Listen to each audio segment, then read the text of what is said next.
to the Black Table, Black Star Network. My name is Greg Carr, and I'm your host. Here at the Black Table, we devote an hour every Friday to exploring ideas and subjects of special importance to African people and others fighting to build a better society. If you've been following us so far, every week we add layers to understanding how we place ideas, figures, politics in larger and larger contexts, so we can understand that everything local is affected by the global, is affected by larger forces. And today we're taking the next step in that process, and it's a major step in that process. We're being joined today by Professor John Monroe, who is at the University of Birmingham in England, a major scholar, worker, intellectual worker with expertise across the board dealing with social movements and intersections of race and U.S. imperial culture and international contexts. And we're here to discuss today, in particular, his 2017 book, The Anticolonial Front, The African American Freedom Struggle and Global Decolonization, 1945 to 1960. This is a truly remarkable book. And we're welcoming to the Black Table today, Professor John Monroe. John, thank you for taking some time to spend with us today, brother. My honor to be here. Thank you so much for the invitation. Absolutely, absolutely. You know, when I purchased this book, and I'm glad for those of you who will purchase this book, it's now a paperback, right, John? It is a paperback now, yeah. Okay, because it was in hardback when it first came out, and you know, my little HBCU professor salary, I'm in the academic bookstore. I'm saying, what is this? I picked it up and I couldn't put it down, so I had to get the book, man. I mean, it is truly a remarkable work, and if I understand correctly from what you've written, it began life as a dissertation. In fact, it began life apparently in a class you were in 2001, right? Where you actually encountered someone you actually got a chance to spend some time with, and that is, of course, the legendary Jack Odell. But before we get to any of that, help us understand some of your origins, man. Where you come from, and how did you get involved in this work, and how did you come to this intellectual work that produced the Anticolonial Front?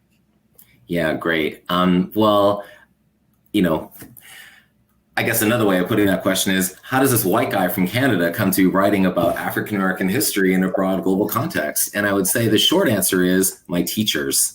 And I would say the longer answer is exactly one of the moments that you point to there that I kind of begin the book with, which is a really generative moment for me in terms of coming to this work and recognizing its significance.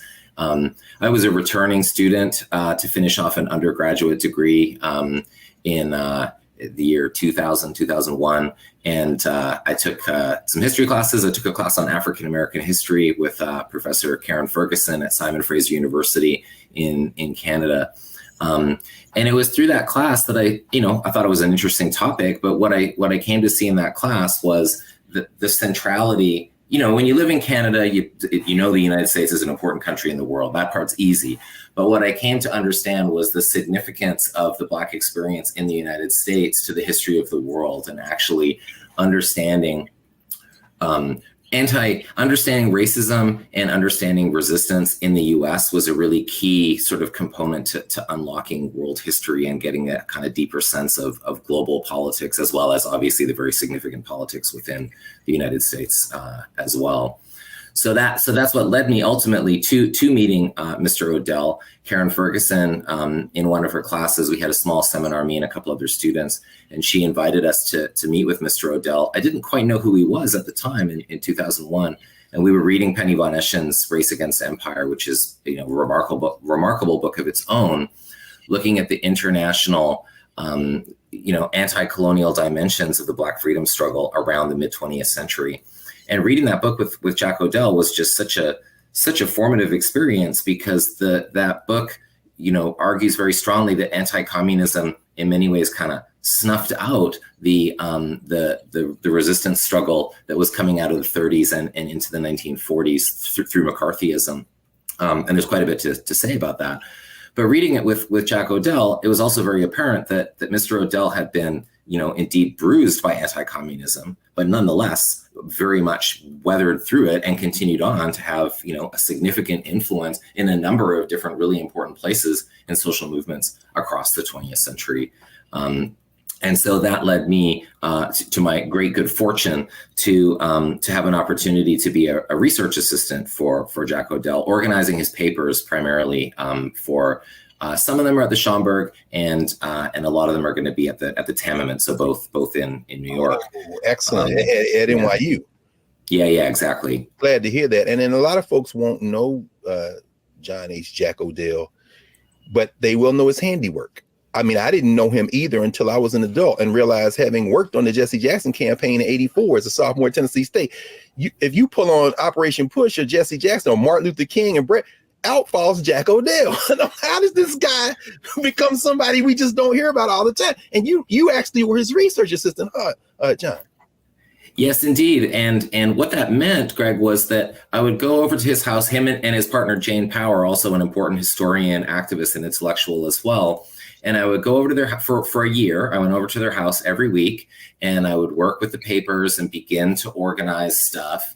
And then after a couple hours of that, we'd have lunch in the living room. And then, it would often be like, oh, I found this, it's something about apartheid, say. And we would have, it would basically turn into like a lunchtime seminar for 2 hours. The lunches were long, and they were, as you can imagine, just absolutely profound. And so I just learned many, many things through those conversations. I'm really glad that Nikhil Singh organized some of Mr. O'Dell's writing and gave it that fantastic introduction, so people can have a way into Jack O'Dell's thought, because it just touches on and connects together so many different things. Absolutely. In fact, I'm looking over here on the spine. I see it over on the shelf. And then Nikhil Singh, who, of course, was very gracious in writing a blurb for you, which talks about the importance of your book, which, of course, takes us from the end of World War II up into what a lot of people think of as the traditional civil rights movement in the 1960s. But before we get there, and I want to ask you in a minute to just kind of give us a tease of the major theses of the text, you end up at one of the most important formations for thinking about, quote unquote, radical intellectual work in the contemporary moment, and that's the University of California, Santa Barbara. I mean, I teach Cedric Robinson's Black Movements in America every semester in my Introduction to African Studies class, and Howard Winan was actually on faculty at Temple when I was there. But you opened the text by devoting it to Nelson Lichtenstein, of course, the great labor historian and social movements historian. But I mean, everybody that you engaged there, tell us a little bit about what that was like, that intense kind of formation with some of the cutting, and then Rod Bush. I mean, there's so many other people you encounter along the way that find their way into this text. Could you say a little bit about those influences? Yeah, I'm very happy to, because that really continues exactly this point, that is the teachers, right, that are just so important to how we come to our ideas. And so after that kind of time in Vancouver with Jack O'Dell and Karen Ferguson, I then went to graduate school at UC Santa Barbara. And I worked, and Nelson Lichtenstein was my advisor, the great labor historian. And incidentally, just last week, I was at a wonderful conference celebrating his career, because he's just retired. It was really nice to get a chance to do that. But of course, at UC Santa Barbara, I also had the opportunity to work with Cedric Robinson and George Lipsitz, Howard Winant, Alice O'Connor, a number of just, incredible mentors and scholars. And of course, we are all diminished by the loss of Cedric Robinson. Like Nikhil Singh's book on Jack O'Dell, I'm so grateful to Joshua Myers for publishing that incredible biography of Cedric Robinson. It's so nice to have that. I should mention, John, that I put Black Marxism in Josh's hand during a study abroad when he was an undergraduate at Howard. Now that's how he got introduced to Cedric Robinson. So it comes full circle. Well done. Yeah, man. No. I mean, but to your point in terms of teachers, in fact, but you engage just about every scholar I'm aware of anyway on this period and on the question of radicalism, on the question of Popular Front, a concept that you kind of use to as a lens, the Anticolonial Front. Could you, before we take our first break, give us a sense? You state 4 theses at the beginning of the book that you say kind of frame your project. Could you mention, as folks are beginning to think about this book, what those major theses are? Yeah, great. Let me mention them, and then maybe we can unpack them a little bit after that. And just very quickly before I do that, just because you mentioned Rod Bush, another person we're sad that we've lost, because I met him at a seminar in New York, and he was just again, just such a generous and wonderful scholar. So I just wanted to get that in there as well. Absolutely. So let me just say quickly to answer your question about the arguments. Yeah, that's right. There's four arguments to the book. One is that Black radical internationalism and anti-colonialism persisted despite anti-communism. That would be the first. That was sort of the first main argument that sort of pulls the other arguments together. But the other arguments I feel are important as well. That Black anti-fascism in the United States is also an anti-colonialism. And we can unpack that a little bit, but just to get them on the table for now. I also have an argument about Black liberals in that their relationship to U.S. empire and anti-imperialism was kind of a complicated one. There's a debate there, probably best represented by Gerald Horne on the one hand and Carol Anderson on the other. And I kind of try to formulate a sort of third position in relation to this question of Black liberalism. And finally, the relationship between colonialism and the Cold War. That's the kind of largest, most global sort of argument that I want to engage in. In retrospect, not necessarily as thoroughly as I might have, because I was still thinking about that one. But I wanted to say something about the way that the Cold War is sort of gets all the attention in terms of global dynamics after World War II, but actually it's the colonial, anti-colonial dynamic that matters the most. Thank you, John. That's perfect. And when we come back, in a moment, we will continue our conversation with you with Professor John Monroe at the University of Birmingham on his book, The Anticolonial Front. Back in a moment at the Black Table.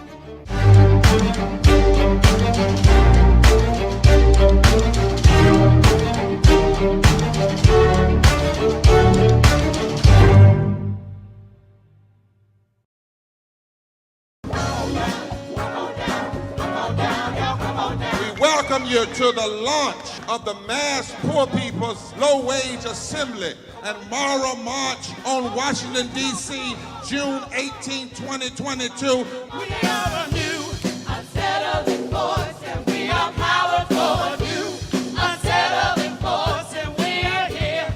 We're rising up to demonstrate the compelling power that we, poor and low-income people, have to reconstruct society from the bottom up. And we need to do it with the loudest voices possible, the biggest actions possible. Because we know that there is no scarcity in this land. The only scarcity is the moral will to do what's right. Hold on, just a little while longer. We are those with sub-minimum wage jobs who can't afford sky-high rent. People with disabilities are the fastest growing minority group. It's crazy to me that in 2021, it's still legal for workplaces to pay a sub-minimum wage to people with disabilities. There are still so much trial and tribulations that we go through as Indigenous people. We can't get a decent wage to sustain ourselves, nor can we get adequate housing. Veterans across this nation say enough is enough. We can't pat essential workers on the back on one day and then cut their health care the next day. Health is a political choice. What more do I need to do to prove that my voice is just as valuable as anyone else's? There are still forces in denial that would try to slow walk our transition to a clean economy and a just future for us all. We have an immoral system run by immoral people. But together we walk, and we fight. It's time for a change. Reconstruyamos esta gran nación. See, we are people of resilience as we fight these interlocking injustices together. When we work together, mobilize together, and rise together, we become a voice for the voiceless, and we become an agent of change in a time where great change is needed. We need the third reconstruction to ensure that deaf people, people with disabilities, and all people can have the right to live and to thrive. We know what they are doing, but the question is, what are we going to do? Reconstruction begins when we change our mentality and say it's time for you to get your foot off of my neck.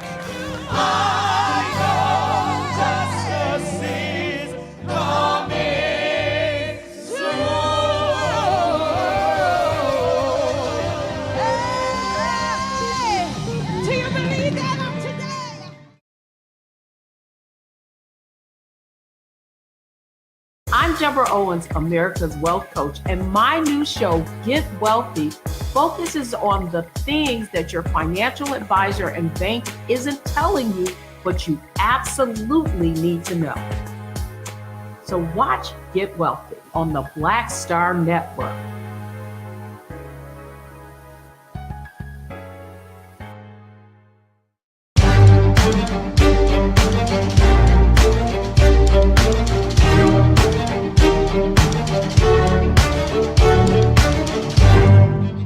We're back at the Black Table.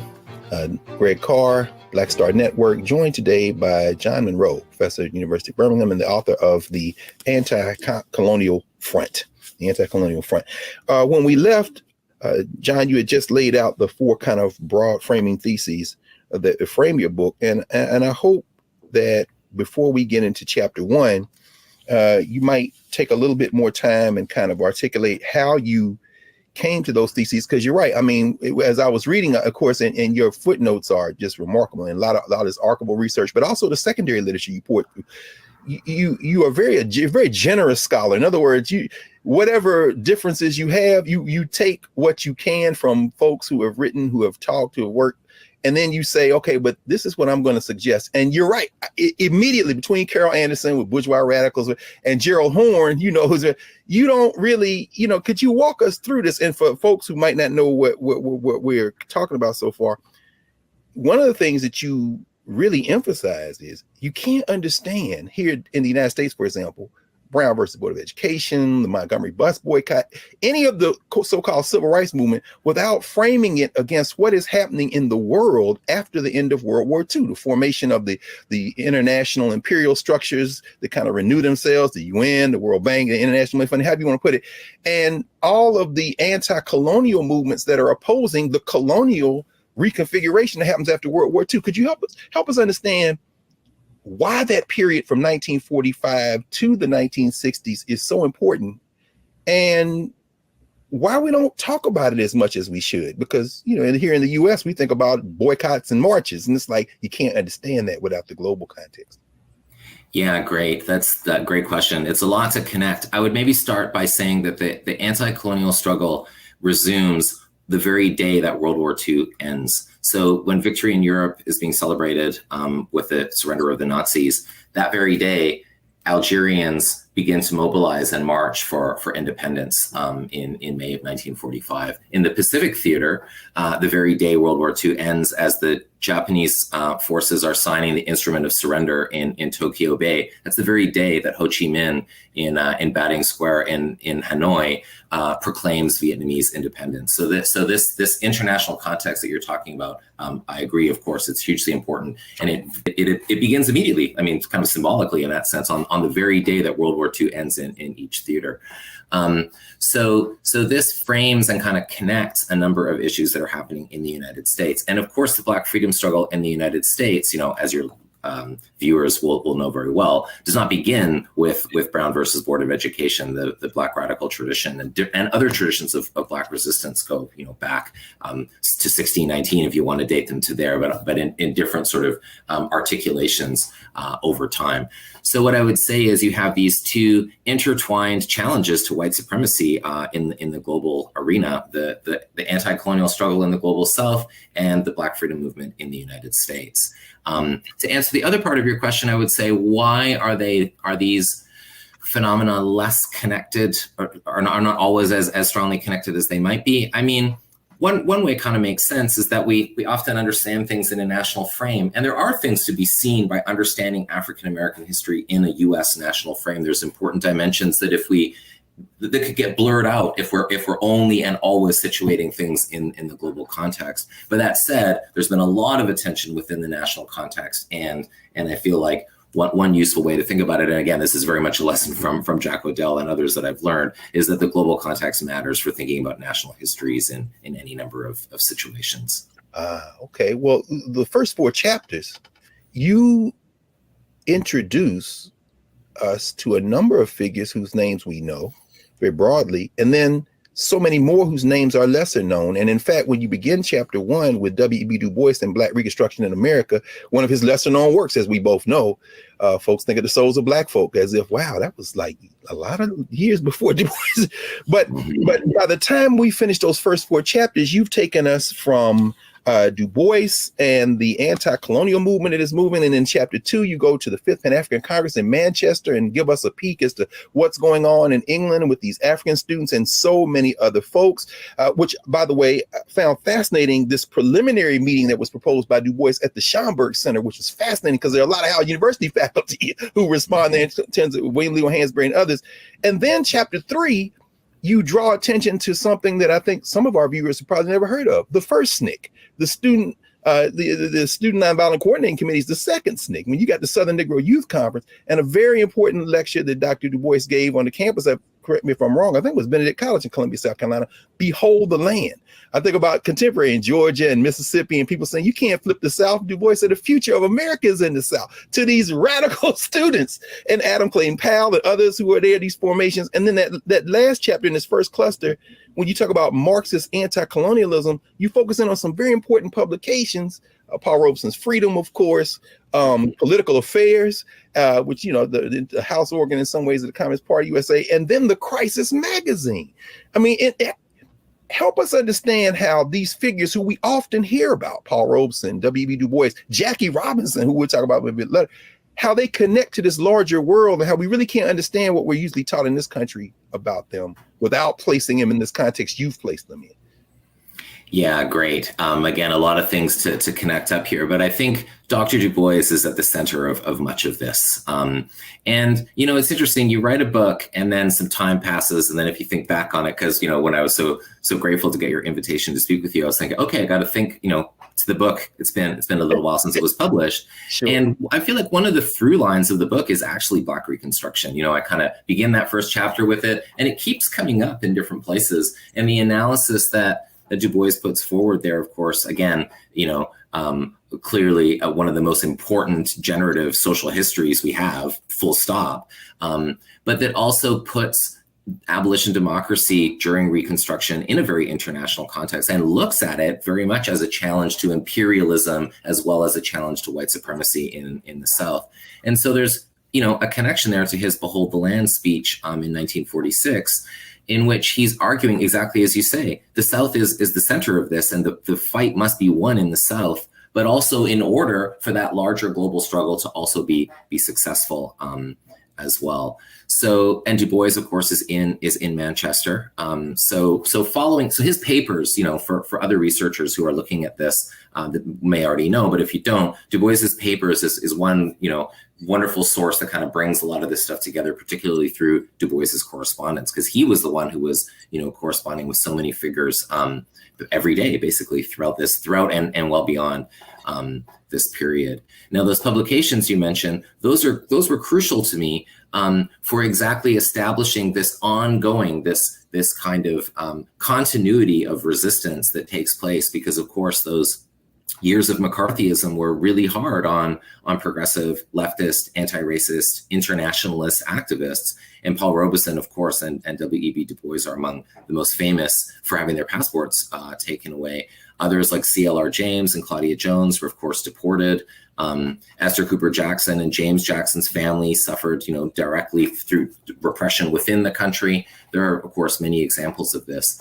So the question becomes then, how do you explain and how do you track as a historian this ongoing conversation? And I feel like those three publications, that each one has a distinct politics from the other, are real ways of kind of bridging those years and showing that the African American focus on issues of imperialism is absolutely a through line throughout this whole period of McCarthyism. McCarthyism does not shut this down. So John, okay, help me, because there's gonna be a lot of people who say, when I think NAACP, I think voting rights, I think, you know, but you attach the NAACP through the crisis and beyond to the anti-apartheid movement in South Africa.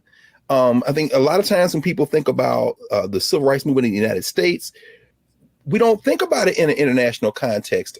This may be, for example, the first time some people have heard of the Pan-African Congress as a concept in Manchester. So could you help us? And then, of course, overarching all of this, some people may say, what's McCarthyism? There's this anti-communist thrust in the United States. Could you help us understand the kind of the fact that all of these organizations, regardless of their individual political positions, kind of all were working in this global struggle? Because we usually don't think about them that way, at least not in the kind of conventional narrative. Yeah, another great question. So I would say for your viewers, I mean, one shorthand way of thinking about McCarthyism is just think of it as the critical race theory paranoia of the 1950s, like a certain figure, the critical race theory today, communism back then, that's essentially mobilized to shut down any challenges to a given system of power, to shut down any challenges to the gendered, racial, and class ordering of things in a society like the United States. So that's kind of the work that I mean, it's distinct and different, but I think that works as a comparison, I think, just in the way that it's meant to shut down any kind of opposition or even reform, not even just radical challenge, but even moderate challenge as well. So this is how these distinct traditions work then, and how they all are managing to continue this conversation. So briefly, I would say, for the Communist Party, and that's through the magazine Political Affairs. So they are, they're relentless in their criticism of capitalism, imperialism, and the United States, of course, the capitalist imperialist system within the United States. Paul Robeson's Freedom shares many of those commitments, but they have a more specific anti-racist sort of agenda, which you can see more prominently. So it's not that they necessarily disagree, but the emphasis is different. And I think this is why Freedom is such a remarkable and generative work to look at, because it's fundamentally an anti-racist publication of the Black Freedom Movement that very much has a critique of capitalism and imperialism. Now, the crisis, the NAACP, so this is where the Black liberals come in, and white liberals who are writing for this publication as well. And as Carol Anderson has shown, there's, we might be a bit surprised to see the extent of the critique of apartheid, of the European imperialist powers, but where that critique kind of stops short. It's not that the critique isn't there and that McCarthyism ends it and shuts it down, but where it stops short is on criticizing capitalism, usually, and also criticizing the United States directly. That's where you would see a really significant difference in terms of, say, Political Affairs criticizing the US and the NAACP. Of course, the flip side of that is that Political Affairs is very short on critiques of Stalinism and the Soviet Union, whereas the crisis is, of course, very willing to go there and make those criticisms as well. Yes. Well, we're going to pause here, John, just for a second to take a break. And when we come back, let's dig deep in that, because when you get to chapter 5, you really do put this on the table, this confrontation with some of the contradictions here in the United States that these freedom fighters are fighting. And then we'll talk more about that in a moment. When we come back here, the Black Table, Black Star Network, Greg Carr, back in a moment.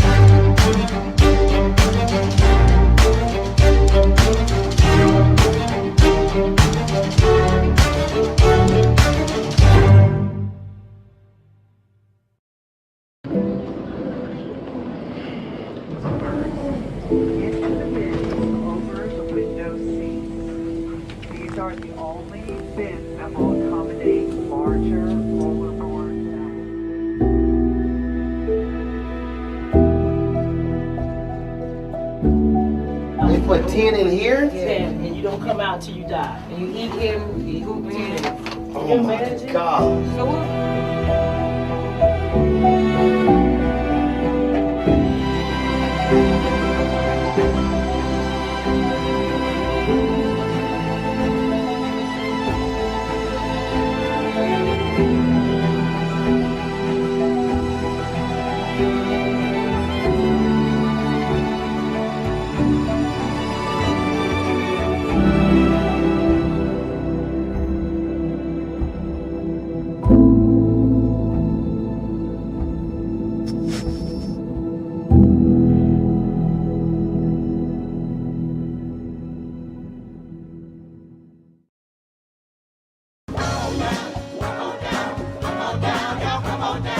welcome you to the launch of the mass poor people's low-wage assembly and moral march on Washington, D.C., June 18, 2022. We are a new, unsettling force, and we are powerful. A new, unsettling force, and we are here. We're rising up to demonstrate the compelling power that we, poor and low-income people, have to reconstruct society from the bottom up. And we need to do it with the loudest voices possible, the biggest actions possible. Because we know that there is no scarcity in this land. The only scarcity is the moral will to do what's right. Hold on, just a little while longer. We are those with sub-minimum wage jobs who can't afford sky-high rent. People with disabilities are the fastest growing minority group. It's crazy to me that in 2021, it's still legal for workplaces to pay a sub-minimum wage to people with disabilities. There are still so much trial and tribulations that we go through as Indigenous people. We can't get a decent wage to sustain ourselves, nor can we get adequate housing. Veterans across this nation say enough is enough. We can't pat essential workers on the back on one day and then cut their health care the next day. Health is a political choice. What more do I need to do to prove that my voice is just as valuable as anyone else's? There are still forces in denial that would try to slow walk our transition to a clean economy and a just future for us all. We have an immoral system run by immoral people. But together we walk, and we walk and we fight. It's time for a change. Reconstruyamos esta gran nación. See, we are people of resilience. As we fight these interlocking injustices together, When we work together, mobilize together, and rise together, we become a voice for the voiceless, and we become an agent of change in a time where great change is needed. We need the third reconstruction to ensure that deaf people, people with disabilities, and all people can have the right to live and to thrive. We know what they are doing, but the question is, what are we going to do? Reconstruction begins when we change our mentality and say it's time for you to get your foot off of my neck. Justice is coming soon. Hey, do you believe that of today?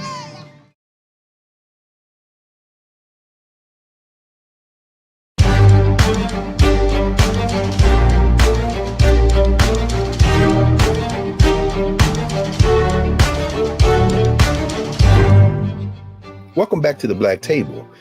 We are deep into a conversation with Professor John Monroe, author of the book, The Anticolonial Front. And when we left, Prof, we were coming into your chapter 5, Resilient Resistance, the Uneven Impact of Anti-Communism. And could you kind of help us, before we get to chapter 6 in the Bandung world, all of these actors, like you say, Paul Robeson, and you talked about a little bit in terms of the Smith Act. You talk about how they're called before Congress. If it's Claudia Jones or CLR James, they're deported.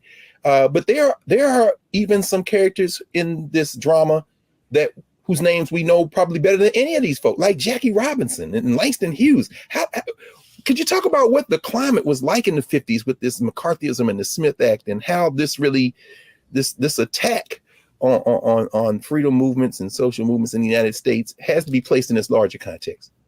Yeah, it's hard to imagine just how difficult it must have been, especially for Black figures in the United States who are dealing with, who are trying to have careers, and live their lives under the conditions of open white supremacy on the one hand, and then anti-communism on the other, combining to, again, in an attempt to stifle any kind of critique. So we might say more moderate figures like Jackie Robinson is trying to negotiate this and navigate this, and and obviously later has some regrets about how that went in terms of what happened to Paul Robeson, for instance, and the ways that Black, intellectuals, artists, athletes were made to the price of the ticket, was that they had to some degree, at least outwardly, conform with the kind of the Cold War order, I guess we would say. So I feel like the first thing is just to try to emphasize just how difficult it must have been for everybody. And it would be really easy for somebody like me again, a white guy from Canada in the 21st century saying, oh, this person wasn't sufficiently brave in the face of this. That doesn't seem like a very productive way to approach this, but rather to just try to understand the politics of the moment and how people got through them. That said, remarkable bravery was also very much in evidence on a number of these figures. I mean, Robeson, we take anybody you like, but Robeson is a classic example, as you know so well. He was, one of the greatest celebrities and intellectuals and artists and most recognized of his age. And for him to be such a critic, to such a degree, and obviously the impact that had, the negative impact that had on his career, his mental health, it's something to behold. I was part of, I'll just mention briefly that when I lived in Vancouver, I was part of a group of people who did an oral history around when Paul Robeson came to the US-Canada border. Yes. And sang, and we had an event to sort of mark the 50th anniversary of that. And Danny Glover came and he gave the same speech that Robeson gave back at the time. And it was just, absolutely so moving and so remarkable. So this was the politics of the moment, and this was how a number of these figures, Jack O'Dell and Claudia Jones, of course, is deported. But what does she do when she gets to the UK? Resumes organizing, founds the Carnival, becomes one of the most important figures in the anti-racist fight there as well. Yeah. So this global dimension matters, and many of the activists in the Black freedom struggle continue to insist on its importance throughout this whole period, despite the real difficulties that were put in front of them. Absolutely. In fact, let's take it international for the remaining few minutes of this block.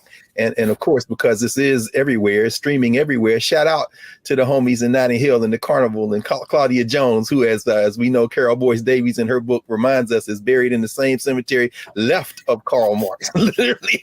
So, man, but by the time when you dig into the Afro-Asian Conference, the Bandung Conference, Bandung World. I mean, think about, Malcolm X, who was in prison as part of this, listening to Paul Robeson recordings, modeling speech after Paul Robeson, friends with Adam Clayton Powell, who is, finds himself caught up there. And then Richard Wright writes a whole book could you talk a little bit, not only about the Afro-Asian Conference and the meaning of the Bandung World, with a lot of leaders whose names we know, but then in the following chapter, one of the folk who is involved in the Pan-African Conference of 1945, Kwame Nkrumah, sends a call out for everybody to come home, and Alphaeus Hunton and Dorothy Hunton and then Du Bois's and Maya Angelou end up in Ghana of all places. And then by the time you walk us through that, could you help us understand and continue to expand that global network that you so brilliantly map out in these chapters? Thank you. Yeah, I mean, the connections from Bandung to Accra are multiple, from Indonesia to Ghana. And, this conference in Indonesia, it's so important. It's the decolonizing world announcing their agenda, announcing their presence, insisting on the importance of colonialism, and challenging both of the superpowers to kind of reframe, we might say, global politics away from an East-West conception of, capitalist West versus communist East, but to a North-South, a more familiar to today's world, a North-South kind of conception of global North, global South, again, putting that imperial dynamic very much to the fore. I mean, the participants at Bandung were, they certainly were not in one mind about any number of things. How could they be? They had different perceptions. Zhou Enlai from China is there, for example, like very much part of the communist world. representatives from the Philippines are more aligned with the United States. There's all kinds of, no shortage of tensions, but nonetheless, an insistence. And again, just to think about the importance of putting racism front and center in world politics, as a shaping global force. It's really significant. And so, of course, Kwame Nkrumah, the Ghanaian activist who had spent time in the United States, of course, as well previously, and was at the Manchester Congress. Kwame Nkrumah, goes on to lead. So he's engaged in the struggle, of course, against British imperialism, which is ultimately successful in 1957. And that independence celebration alone, even just the moment of independence, Dr. King goes to see for himself, and he's very struck by what he sees as well. And Louis Armstrong, which I always find fascinating, man. I mean, what do you think it was like, John, for Richard Nixon to be the U.S. delegate, and he gets there and finds all these Negroes from the United States hanging out with their African cousins? That must have sent a shockwave through as you write about. I mean, what's the response? I mean, because you talk about the kind of propaganda campaign the United States tries to mount to kind of blunt some of this. Yeah, absolutely. And there's that story, it might be apocryphal, but about Richard Nixon. He turns to two black gentlemen in Ghana and says, "How does it feel to be free?" And the answer is, "We don't know. We're from Alabama." Because of course, African Americans are there as well, right? Wow. So yeah, absolutely. It's an absolute kind of, nodal point in global racial politics at this time. And precisely as you say, people begin to flock there to see and to participate in this new society. George Padmore, Malcolm X, Shirley Graham Du Bois, many people go there to see it, but also to help build it and to make a kind of a new society that might do something different from all of these centuries that have led to the racial capitalist order at that point. Ultimately it's overthrown, of course, but there's that moment. It's important to hold that before getting to the story of the overthrow. There's that moment from 57 to 66 in which real possibilities are there.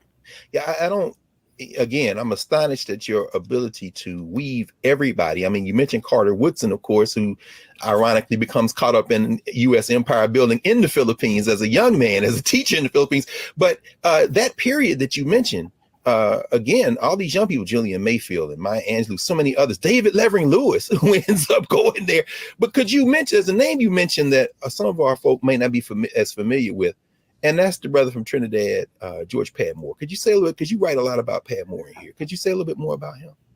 Yeah, Padmore is really important. So he's in Manchester again in 1945. He'd already been an activist. He'd been in the U.S. before that. He'd been in Germany before World War II as well. And a couple of things about Padmore are really significant. So Padmore is an anti-fascist who sees fascism as a kind of colonialism. Many on the left, of course, many liberals are obviously anti-fascist during World War II. It's the war against the Nazis, of course. But what Padmore is careful to do is to say, okay, yes, this is an enemy that must be fought, and he's a very principled anti-fascist.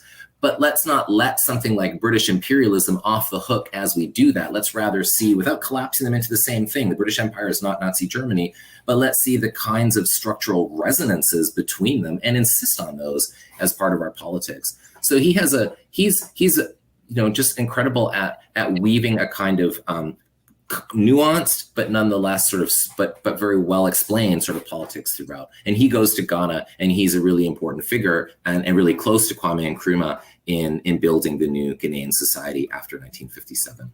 And then, as you say, John, and this is, I think, is interesting, bringing it kind of full circle as we kind of tease what we're going to talk about in the final block. You begin this work, as you say, close reading of Penny Von Eschen's Race Against Empire with the Council of African Affairs with Jack O'Dell.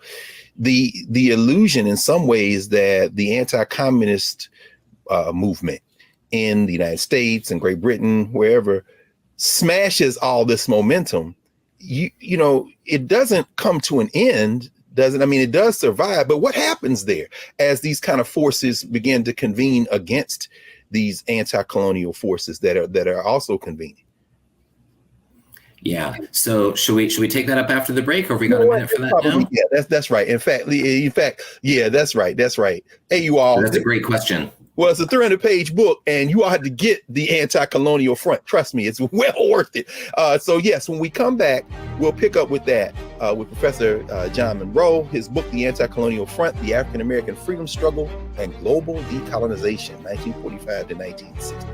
Back in a moment at the Black Table.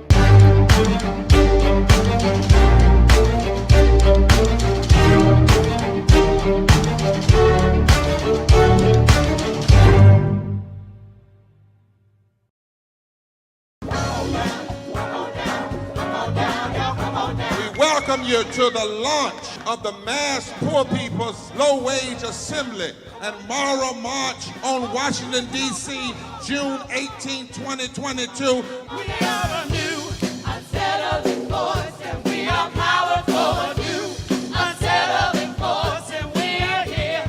We're rising up to demonstrate the compelling power that we, poor and low-income people, have to reconstruct society from the bottom up.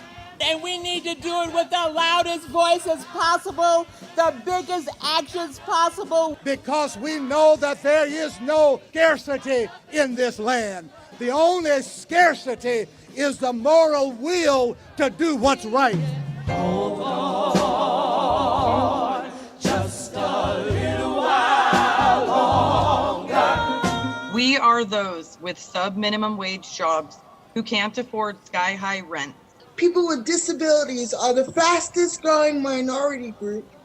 It's crazy to me that in 2021, it's still legal for workplaces to pay a sub-minimum wage to people with disabilities. There are still so much trial and tribulations that we go through as Indigenous people. We can't get a decent wage to sustain ourselves, nor can we get adequate housing. Veterans across this nation say enough is enough. We can't pat essential workers on the back on one day and then cut their health care the next day.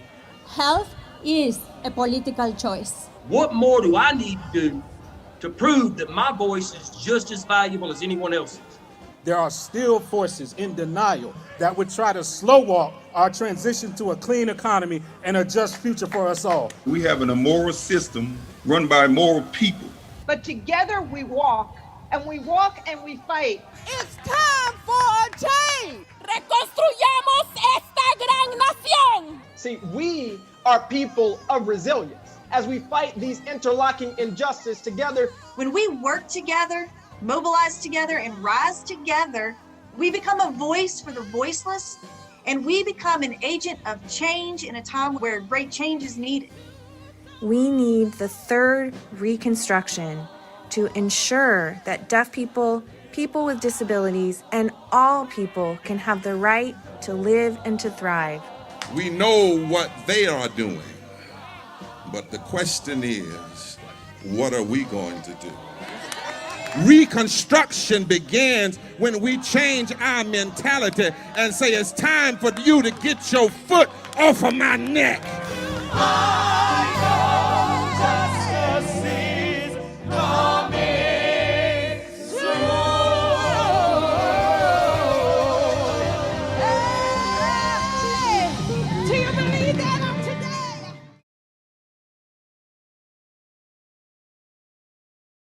Hi, I'm Dr. Jackie Hood Martin, and I have a question for you. Ever feel as if your life is teetering and the weight and pressure of the world is consistently on your shoulders? Well, let me tell you, living a balanced life isn't easy. Join me each Tuesday on Black Star Network for A Balanced Life with Dr. Jackie. We'll laugh together, cry together, pull ourselves together, and cheer each other on. So join me for new shows each Tuesday on Black Star Network, A Balanced Life with Dr. Jackie.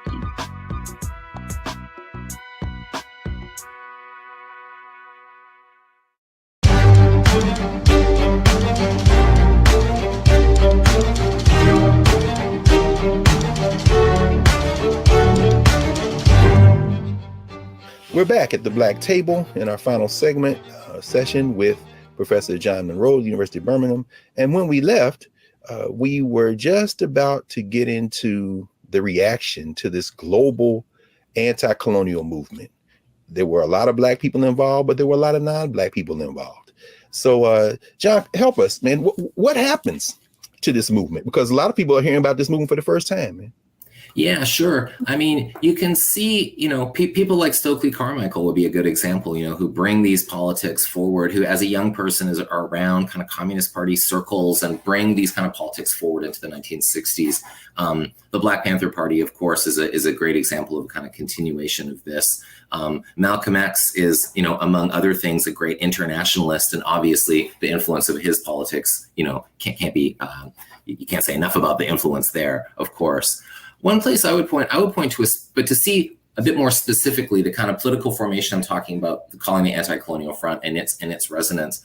One place I would look would be a speech that Martin Luther King gives on the 23rd of February, 1968, on the occasion of the 100-year anniversary of W.E.B. Du Bois's birth. So Du Bois, of course, passed away in Ghana in 1963, but in 68, Dr. King is asked to speak about Dr. Du Bois. And what does he talk about? Black Reconstruction. That's what the talk is about. And it's a conference. It is also a meeting, and it was a meeting that was organized in part by Jack O'Dell as well, and the Freedom Ways group, who comes sort of kind of another generation coming out of the Freedom publication, are there. And it's widely available. People can look it up, the speech that Martin Luther King gives there. But in fact, I think they published it in, was it after they did it in Freedom Ways, it came out in Black Titan, was it honoring Dr. Du Bois? Yeah, there you go. Exactly. And how does he honor Dr. Du Bois? But by talking about Black Reconstruction. And again, it's kind of, critique of capitalism and internationalist vision, which of course, Dr. King all the more embodied by this time, given his criticisms of the Vietnam War. So I feel like that would be one, if you want just one, text that sort of brings some of this together in the later 1960s, I think that would be a good example, as well, of course, as the ongoing beyond that activism of Jack O'Dell to the end and beyond of the entire century. In fact, that's perfect, John, as we kind of begin to wind things up. At the end, in the epilogue of the book, you talk about, you raise this, you make this assertion. You say, if neoliberal times are imperial times, there are also tragedies. And you talk about the fact that, the price of freedom, the price of liberation is really struggle. And the tragedy in some ways is the price of freedom as well. Could you talk a little bit about how you see the contemporary world and movements? You talk about, for example, Great Britain and the United States coming together. And we had Maribel Mori on a few weeks ago in her book, White Philanthropy. She talks about Andrew Carnegie and how they wanted to have this Anglo world come together. And here we are in 2022, and we're seeing these kind of global imperial formations continue to try to keep people oppressed. And the legacy of the Anti-Colonial Front isn't just the 60s and 70s. Could you talk about how you see that new iterations of it coming today? Because you write about some of that at the end of the book. Yeah, gladly. I mean, I would think that the George W. Bush and Tony Blair's war against Iraq is an excellent example of that, a more recent example of that Anglo world in action. And what better sort of lens to view that through than one of anti-imperialist critique, So I feel like, yeah, I've written a book about, these figures, but I'm mostly a student of them, really. They have a lot to teach us about contemporary politics, as well as, they're interesting figures to think about an era in history, and that's important too. But I feel like a critique of gendered racial capitalism, and to see neoliberalism through that lens as well. We too often, I feel, see neoliberalism as solely a kind of articulation of capitalism. And of course it is, but to understand capitalism without race, for instance, is just to diminish our analysis and make us less able to challenge the kinds of, inequalities that we might want to contest. So I feel like seeing neoliberalism in an imperial context as an ongoing, it's not the same thing, but it's only understandable as a more contemporary manifestation of these longer standing, centuries long imperial kinds of relations, is a way to think through and contest. To have hope in this moment is to learn from some of the people that we're talking about here today, I think. Absolutely. And one of those people, of course, a man you are able to apprentice with, he and his partner there, Jack Odell, as you mentioned. You write about his democracy charter. I wonder if you mind saying a few words about what that was, as it speaks to this greater vision of humanity beyond race, beyond class, but certainly grounded in the realities. But what is the democracy charter Jack Odell articulating? How does that capture some of these struggles that we're fighting today? Yeah, great. I mean, it's a kind of political program that he put forward. Some of us organized a conference in his honor in 2005, which Bill Fletcher gave the keynote at, and was a really nice event. And there and in some other places, and there's also, I should importantly note, in the book that Nikhil Pal Singh has edited, there's a copy of it in there, so your listeners can check that out, and I recommend that they do.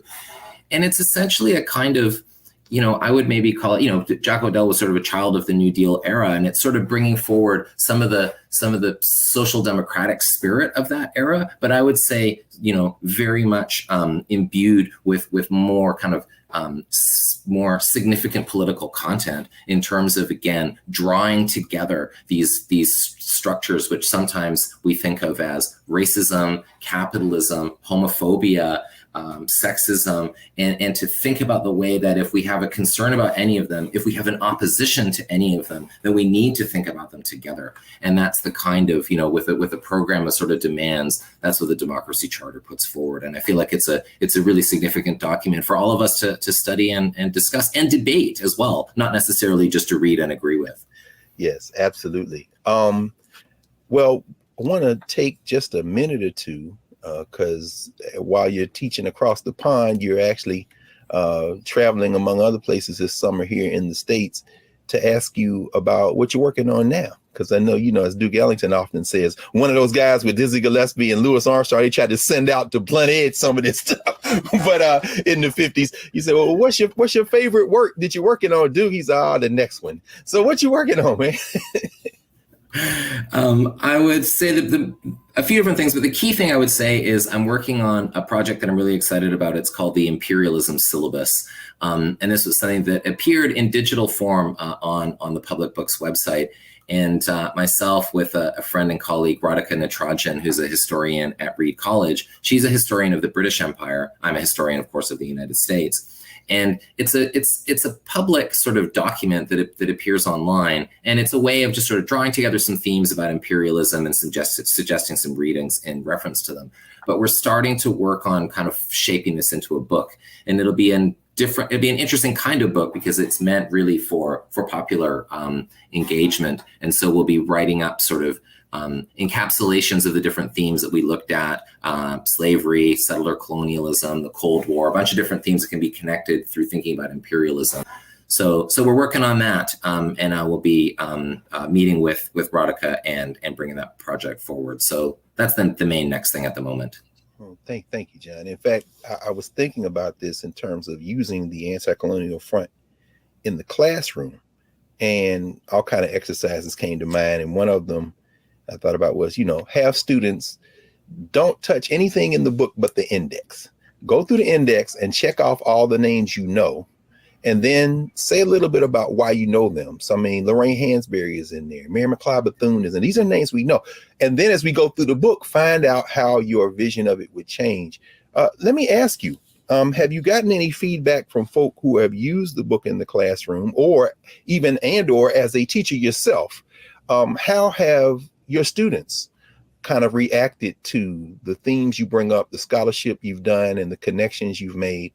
And do you have any words for students, and not just people who are in formal education, but folks just learning generally about how to, undertake this study to understand the relationship between this historical research and our contemporary struggles?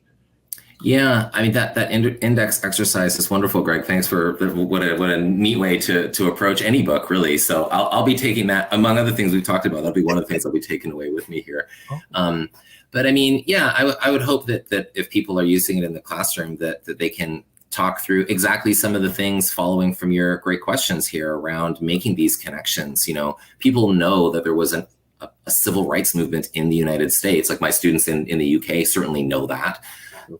And they also know that England had an empire, but they don't necessarily think that there's a relationship between those two things. So I think like kind of some of that connective work, and again, with a mind towards how we're going to challenge these things in the present, as you and I are talking in the wake of several horrific instances of gun violence in Buffalo and in Texas, for example. What are we going to do about this? How are we going to contest this stuff? And when it seems so hopeless, and I feel like looking to some of the figures and some of the examples of people who also worked and operated under very, very difficult circumstances politically are places we might look. Yes. Very powerful way to end it for now, John. And I hope you will join us again, brother, because I had a whole line of questions even around just Lorraine Hansberry that I wish we could have gotten to. So if you can squeeze out another hour to spend with us at some point down the line, I hope you'll come back and join us. But thank you for the time you spent today and for this remarkable work and for your life of study and practice to date. Thank you for joining us, John. Oh, well, my pleasure. What an absolute, again, honor and treat it is to get a chance to talk with you. Thanks again for such perceptive and wonderful questions. Oh, no, with pleasure, man. Work like this deserves people to pay serious attention to it. So, man, thanks again. Okay, well, we've been joined by Professor John Monroe of Birmingham University. We've been discussing his book, The Anticolonial Front. I encourage everyone to get this book, to read it, to study it. And we will be back at the Black Table in a moment. We'll clear the table and get ready for next week. Back in a moment, the Black Table, Black Star Network.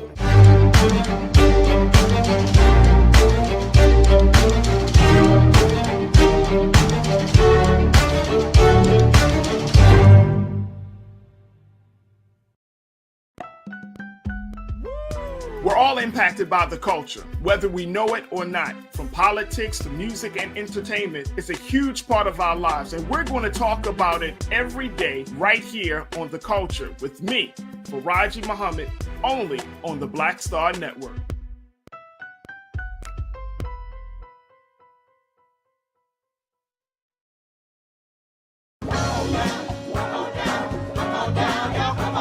Welcome you to the launch of the Mass Poor People's Low-Wage Assembly and Munro March on Washington, D.C., June 18, 2022. We are a new, unsettling force, and we are powerful. New, unsettling force, and we are here.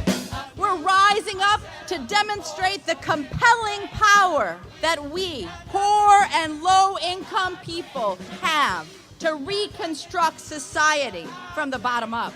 And we need to do it with the loudest voices possible, the biggest actions possible. Because we know that there is no scarcity in this land. The only scarcity is the moral will to do what's right. Hold on, just a little while longer. We are those with sub-minimum wage jobs who can't afford sky-high rent. People with disabilities are the fastest growing minority group. It's crazy to me that in 2021, it's still legal for workplaces to pay a sub-minimum wage to people with disabilities. There are still so much trial and tribulations that we go through as Indigenous people. We can't get a decent wage to sustain ourselves, nor can we get adequate housing. Veterans across this nation say enough is enough. We can't pat essential workers on the back on one day and then cut their health care the next day. Health is a political choice. What more do I need to do to prove that my voice is just as valuable as anyone else's?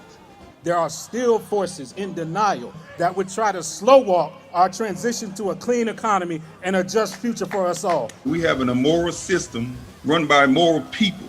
But together we walk, and we walk and we fight. It's time for a change. Reconstruyamos esta gran nación. See, we are people of resilience as we fight these interlocking injustices together. When we work together, mobilize together, and rise together, we become a voice for the voiceless, and we become an agent of change in a time where great change is needed. We need the third reconstruction to ensure that deaf people, people with disabilities, and all people can have the right to live and to thrive. We know what they are doing. But the question is, what are we going to do? Reconstruction begins when we change our mentality and say it's time for you to get your foot off of my neck. Justice is coming soon. Hey, do you believe that of today?